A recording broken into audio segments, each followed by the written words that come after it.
Story Time. My name is Megan, and today we're going to be talking about my story of being pregnant in Japan, the first trimester, the first time. So to start my story, we have to go back to January 2019, which is actually a little bit before I found out I was pregnant and before we had made the decision to get pregnant. So in January, my husband and I had started talking about the future, about kids, and at the time we weren't married, so we were talking about getting married and what the future would hold. Fast forward to February when he actually asked me to marry him, and of course I said yes. Obviously we're married. And during this time we also decided that we were not going to be using protection anymore. The reason we stopped using protection at this point is that I have polycystic ovarian syndrome, which can make getting pregnant very difficult. I also had been tracking my cycle up until this point and felt confident that I was able to confidently prevent pregnancy by this method. Spoiler alert, apparently my cycle is not regular like most people's. So fast forward to the middle of March. I was moving all of my stuff into my now fiance's apartment and I was exhausted. I was also doing a lot of activities at the time. I was dancing twice a week. I was also going to badminton at least once a week, and I usually would stay late at work. So I was very, very tired. And so about the third last week of March was when I started getting really, really tired to the point I was feeling very nauseous.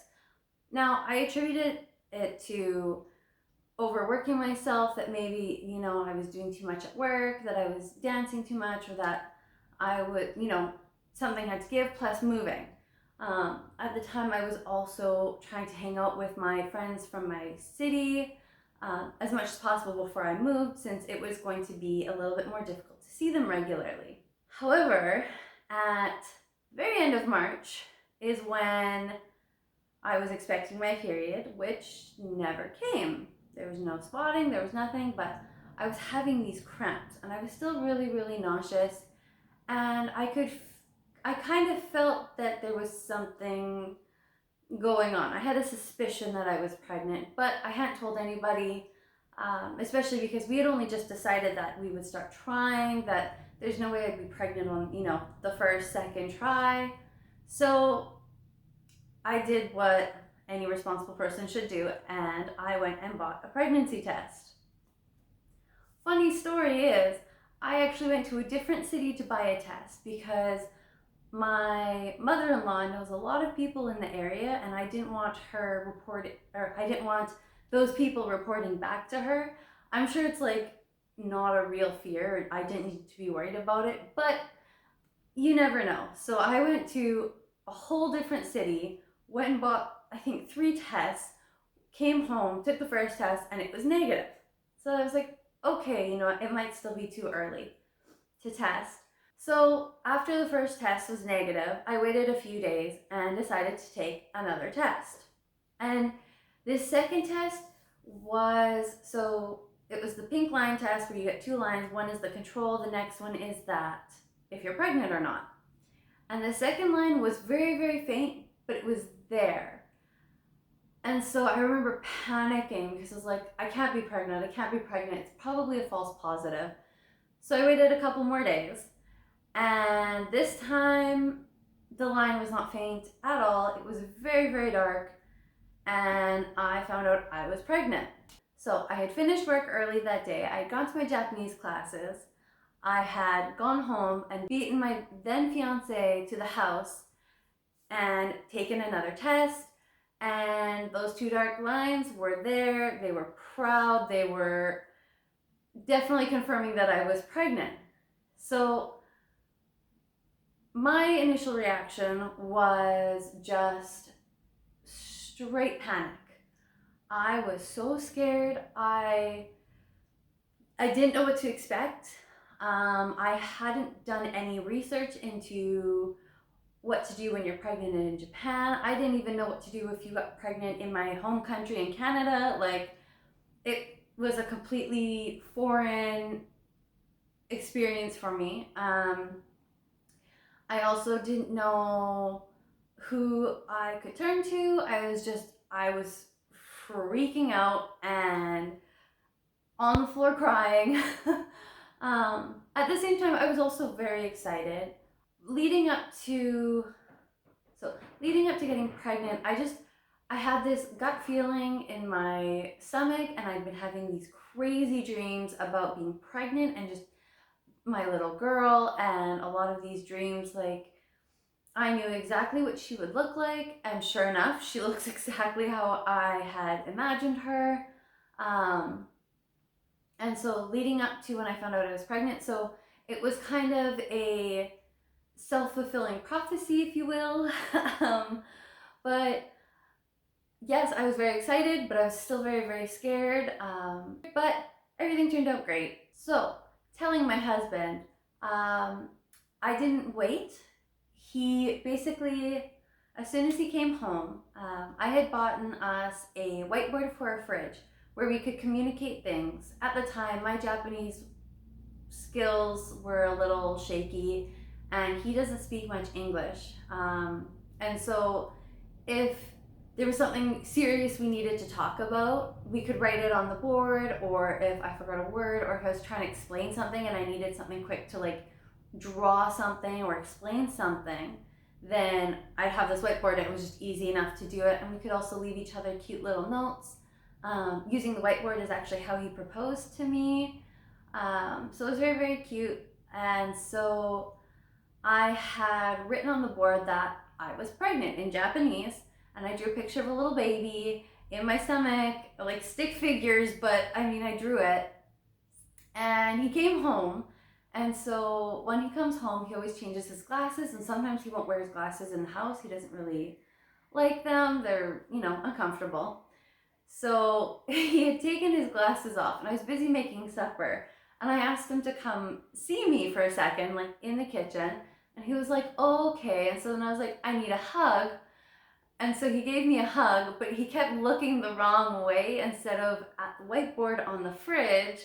And so I kept trying to like turn him to look at the fridge. Wouldn't look, wouldn't look. Finally, I was like, okay, just look. So I like literally took my hands on his face and directed his face to the whiteboard where he saw it. And it was he immediately went and started like texting his coworkers that I was pregnant, even though I literally had just found out. I was also very excited, and I wanted to tell at least our families right away. So I told my family on April 1st. There was a long running joke from when I lived in Canada that I would always tell my mom that I was pregnant on April Fool's Day. Of course, now looking back, that joke was in bad taste, but it was really, really fitting with what was going on at the time. So when I called my mom to tell her, I basically said, do you prefer Nana or Grandma? And immediately she knew, and I think she just kind of, at first she thought it was a joke, but then she was like, no, I don't think she would joke something about something like this at this point. And sure enough, I wasn't joking. So I told my mom and her husband and both of my sisters right away. So telling my husband's family was a little bit funny, as my husband gets really, really nervous about these kinds of things.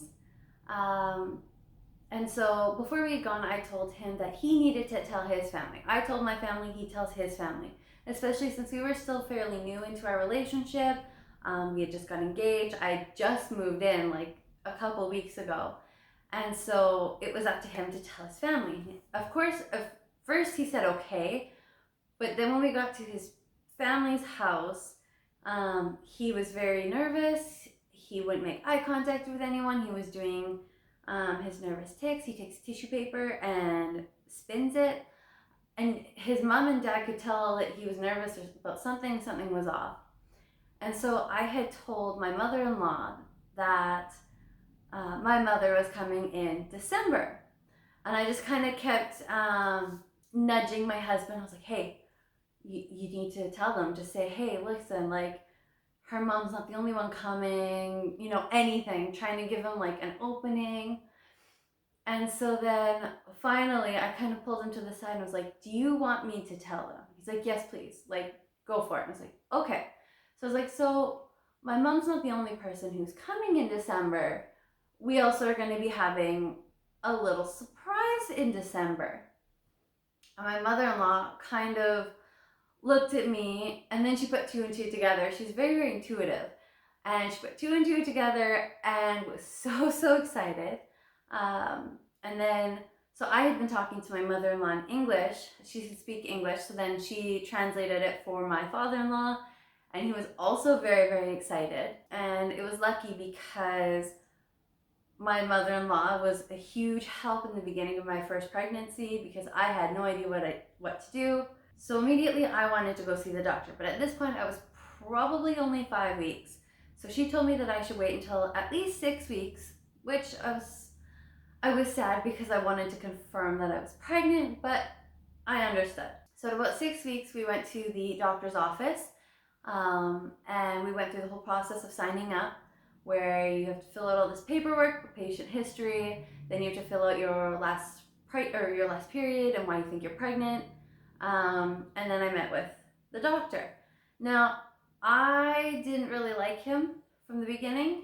When we went in, he would only talk to me, and he just seemed very, very dismissive of my mother-in-law, even though my mother-in-law was the one who could speak Japanese really well. And he just seemed annoyed that she was there. And then he put on a lot of importance about not gaining any weight and whatever else. And I mean, this was the first appointment, so I was kind of like a little bit shocked that like we were already discussing this at the beginning of my pregnancy, but whatever.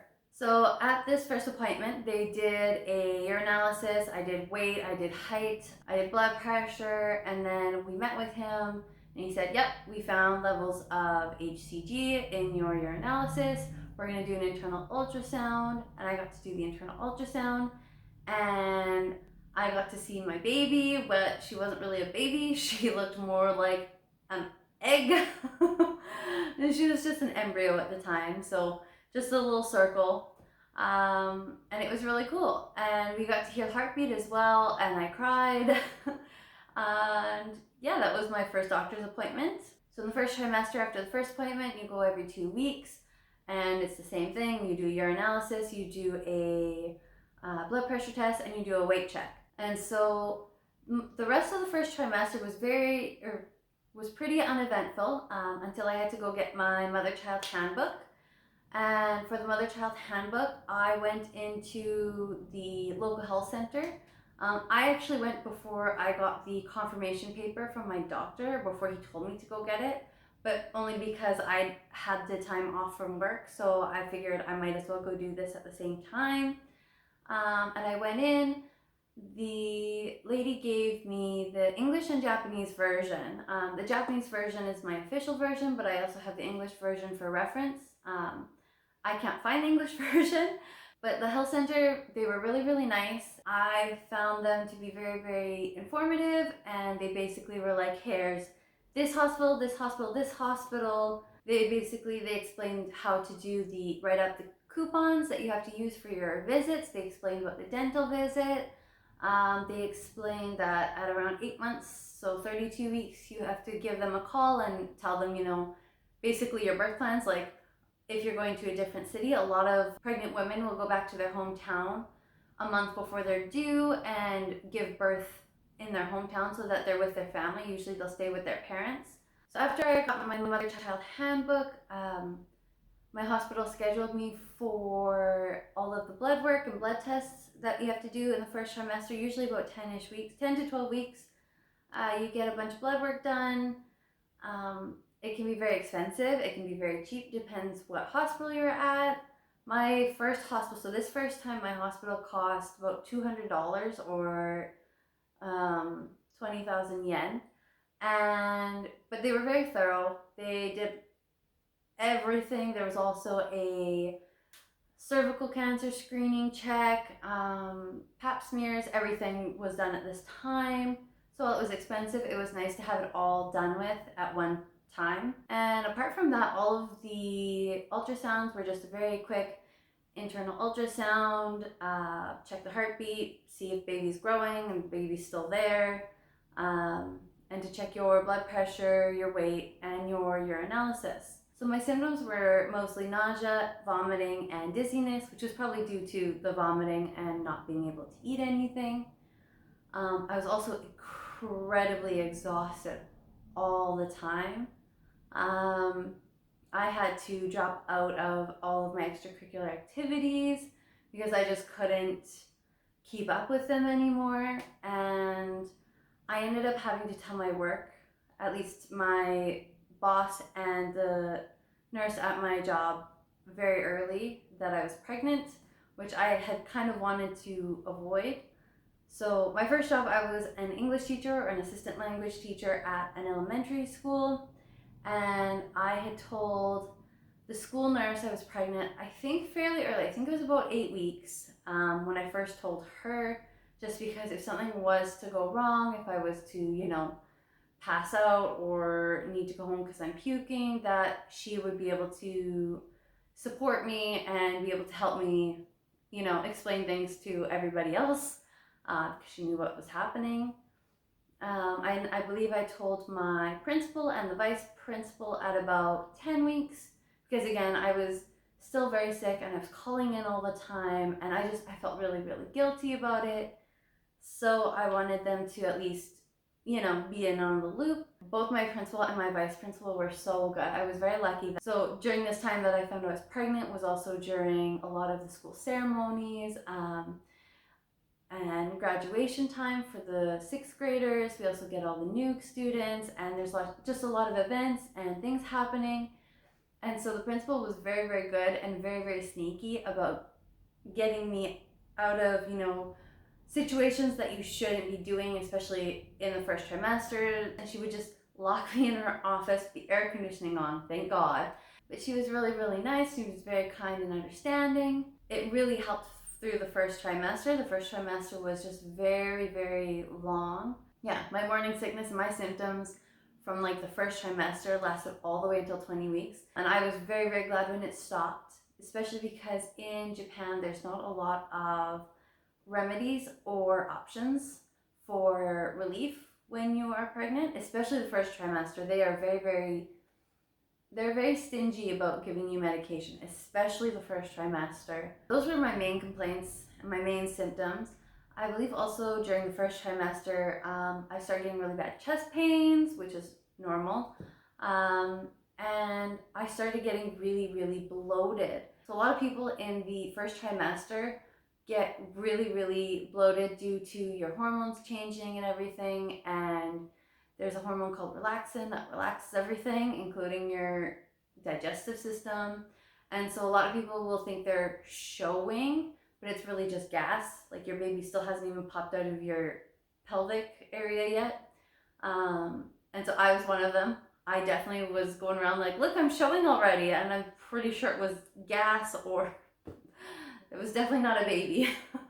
Basically, dealing with them was non-existent, especially the first time. The doctor I had at the time was just awful. He basically gave me no advice. He was just like, well, it's normal. You're going to be sick. Like, just deal with it, right? And there was no relief. He wouldn't give me a note for work. He was just not a nice doctor. For how my doctor handled things at this time was not beneficial to me, especially because I was feeling very overwhelmed. So during the first trimester, of course, I had all of these symptoms that I was dealing with, but I also had a lot of emotions that I needed to deal with. So a big part of it was that I was very, very afraid of being pregnant in Japan. I was still very, very excited. Like, don't get me wrong, I was so excited to be pregnant and to experience it all, but at the same time, I was just, what if something goes wrong? What if, for whatever reason, my husband decides he doesn't want to be with me anymore and leaves me? What if, I get sent back to Canada? It's just a lot of irrational fears. And, just a lot of stuff I had to deal with. And a lot of it also was, there was a lot of added stress because of this doctor not giving me answers. I would ask about something and he would answer me. I would tell him that something was wrong, and he would just say, oh, there's nothing I can do, and wouldn't help me. And as time progressed, it got to the point that every time I would visit him, I would leave and have a panic attack or cry or just, and I mean, pregnancy hormones are absolutely insane. There's a lot going on. So the last 2 months of my first trimester, I was still very nauseous. I was still very dizzy. I was puking all the time. I remember feeling very, very stressed about just the idea of having a child in Japan, especially being a foreigner. Like, am I going to teach them English first? Am I going to teach them Japanese first? Am I going to teach them both at the same time? Am I going to teach them, Japanese holidays or Canadian holidays or, traditions? Like, what am I going to do? And it was very, very overwhelming and way too early to think about at this point. I also had feelings of being alone while I was pregnant. I had my husband, which was great, but my family back home, we've always been very, very close, and it was a very hard experience, especially the first trimester. It was just a very hard experience, though, not having them with me for it. And it was I just had a lot of emotions of right now, one of my sisters could be here and helping me, but I have, essentially no one. I have my husband's family, but I mean, it's different, right? When you don't have your family that you grew up with. I also had a lot of feelings of excitement and just really, really looking forward to the future. I was very, very excited to hold my baby. I remember having all of these dreams about her. I mean, I knew she was a her before she knew she was a her. And we had her name picked out from day one. So even though I had a lot of negative feelings my first trimester and felt like it was an overall awful experience, I was still very, very hopeful, and I knew that it was only one part of being pregnant, and that once you hit the second trimester, all of, everything's supposed to settle down. So I think having that bit of hope really, really helped. And yeah, that's pretty much all I have to say about the first trimester, the first time. Stay tuned for the first trimester, the second time, which has a much happier story and a lot less puking. Thanks for watching, and please like, subscribe. If you have any questions or comments, please leave them down below. Follow me on Instagram at mommy.in.japan, and I will see you later. Bye!